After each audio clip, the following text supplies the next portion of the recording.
भूल से जो कर्म अच्छा हो जाता है वही निष्काम कर्म हो जाता है। निष्काम यज्ञ बहुत बड़ी चीज है। करते करते चलते चलते भूल जाता है। भगवान निष्काम कर्म यज्ञ किसको कहते हैं? गुरु जी ने साफ लिख बोला है ना कि निष्काम कर्म होता भी कहाँ है। निष्काम कर्म कभी भूल से हो जाता है तो उसका फल मिलता है उन लोगों को। तो निष्काम कर्म की बात क्या कह रहे हैं, यज्ञ कैसे कह रहे हैं? इसका आंसर देख कोई नहीं।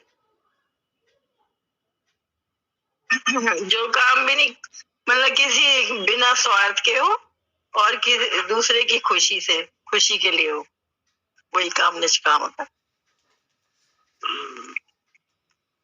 हम एक बार आपके साथ में थे, तब किसी भक्त की कुछ सेवा करने के लिए जाना था। तब आपने कहा था ये तुम्हारा निष्काम कर्म हुआ। उस दिन मतलब अर्थ पता चला था इस चीज का, क्योंकि बिना स्वार्थ के तो कोई शायद काम होता नहीं, कभी भी किसी की सेवा या कुछ ना कुछ जरूर मन में आता ही होगा। लेकिन उस दिन आपने बताया था, तब पता चला कि उससे मेरा कोई भी वो नहीं था, लेकिन फिर भी हम एक सेवा के लिए वो मिली थी, बस वो करने गए थे। तब उस दिन आपसे जाना कि इसको निस्वार्थ सेवा कहते हैं। जो और वैसे भी गुरु के द्वारा जो भी सेवा हम लोग कर लेते हैं वही निस्वार्थ सेवा लगती होगी।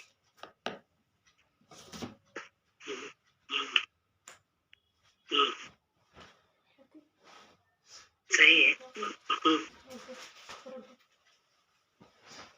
जानी बताओ। निष्काम कर्म पहले तो बहुत डिफरेंट स्टेज में पता नहीं बदलता रह रहा है, ऐसा लग रहा है। क्योंकि पहले लगता था निष्काम कर्म विदाउट एनी एक्सपेक्टेशन से या कुछ रिटर्न में ना हो तो वो निष्काम कर्म।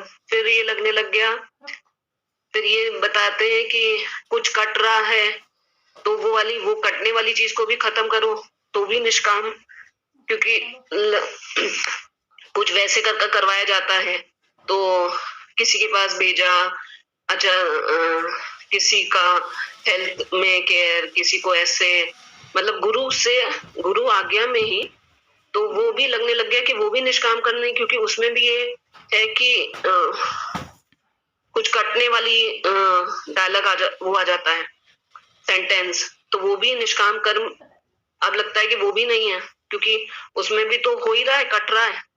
तो अब डेफिनेशन बिल्कुल अलग है कि जो भगवान की तरफ से करवाया जा रहा है वो ही निष्काम कर्म है। अदरवाइज तो सब में ही कुछ ना कुछ अपना है सेंटर। हम उससे किसी भी चीज से जोड़ लेंगे अपने आप को सेटिस्फाई करने के लिए तो वो निष्काम, क्योंकि फिर तो हमारा कोई भी चीज को रफा दफा करने के लिए सही है। जैसे ये मेरा बहुत सही, वेरी करेक्ट। सही, बिल्कुल सही। या ये भी हो सकता है कि जो काम स्वतः हो जाए, जिसके लिए सोचा ही ना गया हो और वो हमारे द्वारा हो जाए, बाद में पता लगे कि ये हमसे हो गया। मेरे हिसाब से वो भी काम निष्काम के रूप में ही आएगा कि उससे हमारा कोई लेना देना नहीं, हो गया स्वतः। कोई जिसको करने के बाद मन में ना कोई हर्ष, ना कोई दुख, ना कोई उल्लास, ऐसी कोई भावना ना आए। अगर वो हम करने, मुझे जो लगता है उसमें तो हम अपने आप को करने वाला इतना बड़ा मान लेते हैं सबसे ज्यादा, तो उसमें ही प्राउड फील होने लगता है। ओके, हमसे हो गया ये काम निष्काम, तो वो तो अलग ही डेफिनेशन आ जाती है, जो मतलब मेरे को तो ऐसे लगता है वो हम अलग ही ब्रैकेट में चले जाते हैं उसमें। बिल्कुल सही बात कह रही है, जो तुमने वही है। आज जौहरी ने जो जवाब दिया है ये बड़ा अनुभव गम में और आप बीता हुआ जवाब है, ये बहुत अच्छा लगा हमको। तो ये अनुभव का है, हमको बहुत अच्छा लगा। बोले ना दीदी, क्योंकि इसके सारे जवाब में सब चीजें जो थी अनुभव गम में थी, खुद पे बीती हुई बातें थी। और क्या हम किसी भी रूप में कोई आशा या संतुष्टि के रूप में भी ले ले तो भी वो निष्काम नहीं रह गया। ये बहुत अच्छा लगा हमको। तो आगे आप बताइए। कर्म में छोटू भैया बोल रहा है, कर्म में खुद अनुपस्थित हो जाएं तो वह निष्काम कर्म हो सकता है। हाँ ये भाषा तो अच्छी है, मतलब तुमने बिल्कुल सही कहा, लेकिन कर्म में अनुपस्थित होने की वजह कैसे मिले? वजह ही गुरु बनता है कि वो वजह गुरु ही बनते हैं। जब गुरु जीवन में आते हैं, वो मिलते हैं, तब अनुपस्थित हम रहना सीख पाते हैं। उनके विचार अन्यथा तो अनुपस्थित रहने की मतलब ही नहीं है। वाह, तुम भी अनुपस्थित रहना कहना बहुत आसान है, यहाँ पे अनुपस्थित हो पाना हाँ बहुत कठिन, बहुत कठिन, असंभव नहीं है। गुरु, क्योंकि गुरुमति से जो है ना, बहुत सरल है। गुरुमति से चलते चलो तो हम इतनी बुद्धि क्यों लगाए, क्या निष्काम क्या सकाम, सब अपने आप ही गुरु की। आप किसी से कहते नहीं, जैसे किसी से बेनती आप प्यार करने लगते हो, प्यार ही तो है परमात्मा का दूसरा नाम। तो प्यार आप करने लगते हो तो आप बस उसकी खुशी के लिए, उसकी खुशी के लिए, उसकी खुशी किसमें है? हनुमान ने क्या किया? तो देखा सीता माता के माथे पे सिंदूर, तो बोले काहे जो है ना लगाती हैं, तो बताया राम को रिझाने के लिए, राम के लिए। तो उन्होंने कहा राम को रिझाने के लिए ये तो सिर्फ मांग में भरती, मत पूरा शरीर है पोतलू अपना। खुशी खुशी, सिर्फ खुशी, उसकी खुशी किसमें है? खुश होते हैं राम इस बात से। तो हम आरा जो ही राम हमारे जीवन में, हम बस उसकी खुशी के लिए अपने श्वासों को खर्च कर रहे हैं कि उसको किस बात से खुशी मिलती है। हमें तो बहुत छोटी छोटी बातों में दुख भी हो जाता है, अपमान भी महसूस होता है, जलन भी आती है, बहुत कुछ होता है जीवन में। लेकिन बात ये, मेरे प्रियतम को किसमें, कैसे रहने से, किस तरह देखने से, किस तरह का सुनने से, किस तरह से बोलने से, किस तरह से चलने से, कहाँ क्या करने से मेरा गुरु खुश होता है। तो मैं अपने गुरु को लिए जो है अपने को खर्च करने लगे। तो बोले उसकी खुशी में, क्योंकि उसे अच्छा लगता है। ये मुझे क्या अच्छा लगता है ये खत्म हो गया, उसे क्या अच्छा लगता है। तो उसे क्या अच्छा लगा, अब सरल तो है नहीं, कह देना बड़ा सरल है ये बात कि उसे जो अच्छा लगता है वो हम वैसे होते जाएं। लेकिन उसमें जीवन लग रहा है, जीवन फिर भी पूरा नहीं हो पा रहा है, कंप्लीट, ऐसा महसूस होता है। कह देना ये मेरी अर्जी है, मैं वो हो जाऊं जो तेरी मर्जी है। क्योंकि बोले स्वभाव को भाव में ही तो लाना है, और करना क्या है? स्वभाव को भाव में, स्वभाव ही तो जोर मारता है हमारा आपका, फिर उसे भाव गुरु का है क्या, गुरु को क्या ऐसा पसंद है। तो अपने आप को ये तो बैक करना पड़ता है हर जगह, अपने आप को तो थामना पड़ता है, संभालना पड़ता है, हर एक एक तरंग में, कहते नहीं एक एक उसमें लहर में। भोग विषयों की उठती है एक एक लहर, मुझको उलझा डुबाने चली हर पहर। तुम पकड़ोगे तो संभल जाऊंगा, वरना संभव है मैं भी ऐसा हो जाऊंगा। तो बोले ये क्या है? ये सच्ची बात है कि उसके वही तो अभ्यास है जीवन पर्यंत। बुद्धि है, सब कुछ है, ऐसा नहीं। बुद्धि के कमजोर हैं हम लोग, बुद्धि के कमजोर हम लोग कहीं से नहीं है, बहुत इंटेलिजेंट माइंड है, लेकिन लगाया गुरु जी की तरफ है। तो इंटेलिजेंट माइंड जिसमें दिखाई सब देता है कौन कहाँ से क्या कर रहा है, फिर भी उस सबको नजरअंदाज करके गुरु के विचार से कर पाना बड़ा कठिन तो होता ही है बुद्धि के लिए, लेकिन बड़ा सरल होता है जब प्रीत हो जाती है। इसीलिए गुरु जी ने कहा कि प्रीत जरूरी है।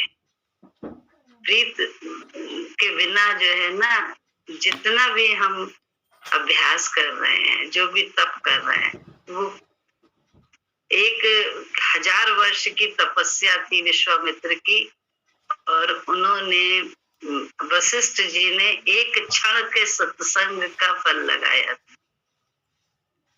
1000 वर्ष की तपस्या में पृथ्वी नहीं रुकी, एक क्षण के सत्संग का फल लगाया तो पृथ्वी रुक गई। बोले फैसला करो कि अब कौन बड़ा, तपस्या बड़ी कि सत्संग बड़ा। तो बोले अब आप फैसला करिए, पृथ्वी रुक गई है। शेषनाग जी से बोले हो नहीं गया फैसला तो अपने आप हो गया, मुझे थोड़ा ना करना पड़ रहा है, क्योंकि एक क्षण के सत्संग से रुक गई और 1000 वर्ष की तपस्या के बाद भी पृथ्वी रुकी नहीं, तो स्वतः ही निर्णय हो गया ना। तो हमारा सत्य का साथ क्या हम हर क्षण कर रहे हैं? अपने गुरु जी का साथ तो सत्य का साथ है, उनके विचार का साथ ही तो सत्य का साथ है, उनके देह का संग तो सत्य का संग नहीं है। वो भी है जब हम उसको इतनी वैल्यू करें, तब हम तो अपनी वैल्यू चाहते हैं हर समय, तब मुश्किल हो जाती है। हमको बहुत बहुत जगह याद ही नहीं रहता, हम अपने उसमें इतना खोए होते हैं कि हमें बहुत सारी बातें भूल जाती हैं वर्तमान में, जो क्योंकि हम अपने ही दुख में या अपने ही खुशी में या अपने ही स्वार्थ में डूबे पड़े, तो हम वर्तमान में बहुत कुछ भूल जाते हैं। तो बोले सच तो है, सत्संग करना बड़ा कठिन है। सत्य का संग एक क्षण का भी बहुत लाभदायी होता है, बहुत लाभदायी। पढ़ो। जय गुरु की मासी, एक अनुभव बता दें इसी में निष्काम कर्म का। बिल्कुल, अरे बेटा बिल्कुल ताजा आज अनुभव बताओ तो हम लोग खुद ही ताजे हो जाते हैं फिर से। आज ये कन्हैया भैया की बर्थडे है ना मासी, आज कन्हैया भैया की बर्थडे, इसी पर निष्काम की बात बताते हैं मासी। जैसे कन्हैया की बर्थडे है तो जो उनकी माँ है, जो बुआ है, जो मासी है, सबको पता होता है कि 3 दिसंबर को कन्हैया की बर्थडे है, तो भैया मनाना है। घर का सदस्य है, जैसे संसार में होता है कि मेरे बेटे का जन्मदिन है, मेरे भाई का जन्मदिन है, तो यहाँ पर एक सकामता आ जाती कि यार मेरी जिम्मेदारी भी है या फिर हमें खुश होना चाहिए आज के दिन। लेकिन मासी जैसे किसी को ना पता हो और भगवान बर्थडे मनाए, वहाँ निष्कामता आती है मासी। ये अनुभव से बताते हैं, बिल्कुल सच्चा दरबार, इसी दरबार की बात बताते हैं कैसे ये दरबार निष्कामता की सीख दे रहा है। कल आप मासी शाम को शायद आपको याद हो, सत्संग में बहन जी आंटी ने आपसे कहा था कि शनिवार को सत्संग हमारे यहाँ होता है, तुम और अपने सत्संगियों को लेकर आ जाओ, कल ही आ जाओ। कल शाम तक ये जिक्र नहीं था कि 3 दिसंबर को कन्हैया का बर्थडे है। कल ही शाम की बात है कि उन्होंने बोला कि तुम और अपने सत्संगियों को लेकर मेरे यहाँ आ जाओ, बहुत मतलब ऐसे करेंगे, जैसे मस्ती करेंगे, ऐसे सेंस में कहा था, शब्द मुझे नहीं याद है। और 2 साल से मासी जूम का सत्संग चल रहा है और 2 साल से वहाँ भी घर में सत्संग चल रहा है, कभी उन्होंने ऐसा मुख से नहीं बोला, कल ही क्यों बोला कि कल आ जाओ, है ना मासी। यही निष्कामता है। कुछ पता नहीं बर्थडे, ये तो रात में 2 बजे रेखा मासी ने ग्रुप में डाला तो पता चला, फिर धीरे धीरे बातें फैली। घर वालों को पता होगा, घर वाले केक भी लाएंगे या जो जानकार होंगे घर में केक भिजवा देंगे या अपने घर में केक काटेंगे, वीडियो कॉलिंग करेंगे, वो सब तो घर का परिवार के सदस्य हैं, वहाँ निष्कामता वाली ऐसी कोई बात नहीं। लेकिन जिसको पता नहीं है मासी, उसने एक उत्सव करना चाहा, मुख से बोला मासी। और मैं आज आपको ऑन रिकॉर्ड बात मासी बोलता हूँ, आज का जो प्रसाद था बहन जी आंटी का, मतलब जैसे 56 भोग होता है मासी, जो गुरुजी जैसे चाहते हैं कि मेरा जैसे मेरे पोते का जन्मदिन है तो मतलब बढ़िया होना चाहिए, है ना। तो और सत्संगी भी बहुतेरे आए, बहुतेरे सत्संगी आए, मतलब जो सत्संग में नहीं पहुंच पाते थे वो भी बिल्कुल छकाछक भरा हुआ था मासी। इतना बढ़िया भजन चला, इतना बढ़िया ज्ञान चला, सब कुछ बढ़िया रहा। अंत में चीज़ें बट रही हैं ना, जैसे बट रही है, पैसा भी बट रहा है, फल भी बट रहे हैं, मतलब मिठाई भी आ गई, कहीं वो कुसुम आंटी का शादी हुई थी वो भी पूरी भाजी ले आई, भाजी बट रही है। तो ये होती है निष्कामता। जो आप कह रही निष्काम क्या है, यही है कि किसी को नहीं पता। ये तो जो हल्की सी बात निकली कि आज कन्हैया भैया की बर्थडे भी है, तो ठीक है, बात ठीक है, लेकिन किसी ने कुछ करता भाव में कोई आया, कोई करता भाव में नहीं आया, तो भगवान ने मासी कराना और एक दिन पहले से तैयारी करी, जैसे न्योता दिया जा रहा है कि तुम भी आ जाना, अपने सत्संगियों को ले आ जाना। और मासी आप कैसे पहुंची, आप ये देखिए, मैं और आपको इशारा बताता हूँ कि सत्य सत्य बात है, ये दरबार बिल्कुल सत्य है। इशारे से बताता हूँ कि जैसे गुरु की बात जो होती है वो ज़मीन पर नहीं गिरती है, जो रेखा मासी कहती है, मुंह से निकली बात ज़मीन पर नहीं गिरती है मासी। आपसे कहा गया अपने सत्संगी को लेकर आइएगा।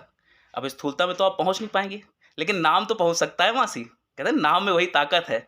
हालांकि नाम रूप है वो गुरु का नाम नहीं, लेकिन नाम कैसे पहुंचा मासी। 10 से लेकर 12 बजे तक का सत्संग होता है, 11:55 हो गया, कहीं आपका जिक्र नहीं था और कहीं कन्हैया का भी जिक्र नहीं था। और मुझे भी भूल गया था कि कल क्या बात हुई थी आपकी बहन जी आंटी की कि आपको पहुंचना है। लेकिन एकदम से मासी बहन जी आंटी ने बोला, ऐसे रैंडम एक सत्संगी से बोला कि तुम एक भजन गाओ। शायद बिस्वा की होगी या सीतापुर की होगी, मैंने देखा नहीं।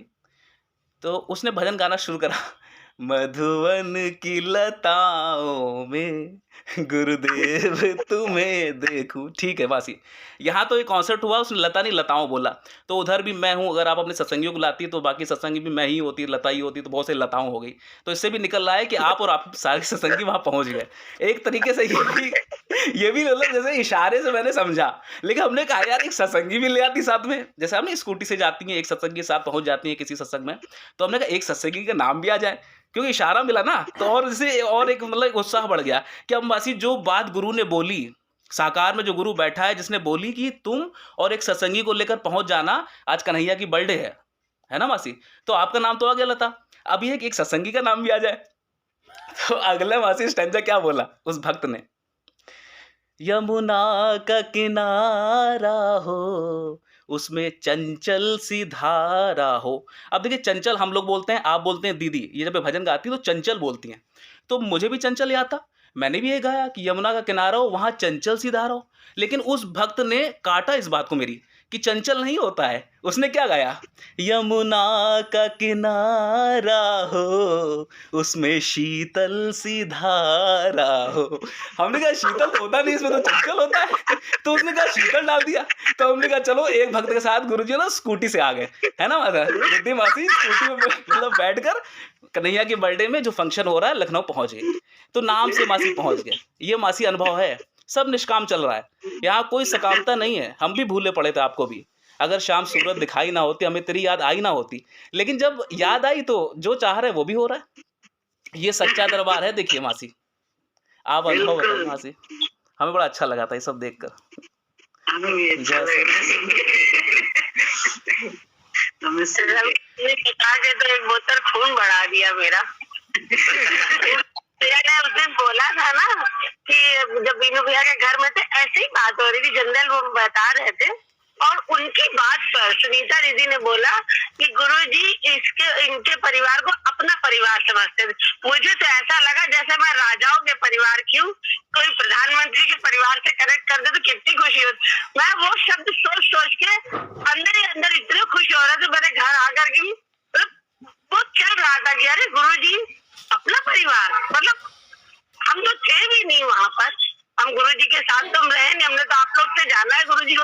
लेकिन जिस उससे उन्होंने बोला, मैं सच बता रही हूँ, मुझे तो वो सोच के इतना प्राउडली लग रहा था जैसे मैं बहुत बड़े राजा की फैमिली की हूँ, कि गुरुजी अपना परिवार कहते थे हम लोग को। तो देखो आज प्रमाण कैसे मिल रहा, रवि बता रहा है कि गुरुजी ने मनाया जन्मदिन, कैसे मम्मी का बच्चा ऐसे पैदा।